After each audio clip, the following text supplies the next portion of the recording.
Welcome back to What's the Deal? I'm Nico. And I'm Isaiah. Today's episode is all about inferior goods, what they are, and how PepsiCo competes with them. So here's the definition.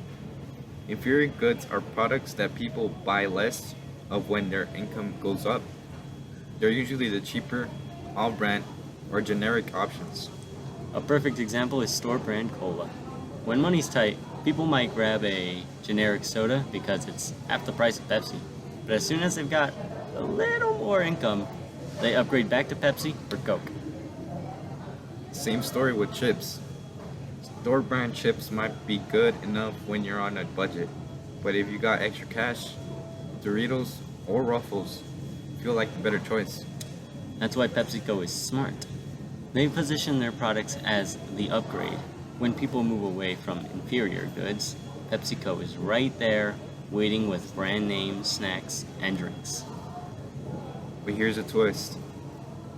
PepsiCo doesn't ignore the budget shoppers either. They make smaller bag sizes, combo deals, and sometimes even partner with discount stores so their products are still affordable. Exactly. Because if PepsiCo only focused on premium buyers, they'd lose out whenever the economy slows down. During tough times, like a recession, demand for inferior goods goes up. And if PepsiCo doesn't have cheaper options, they risk losing customers completely. And this happens globally too. In developing countries where incomes are rising, people move from cheaper, local brands to PepsiCo products. It's like a natural shift as the middle class grows. Another good example is students. When you're broke in college, you might be buying instant noodles and the cheapest soda you can find.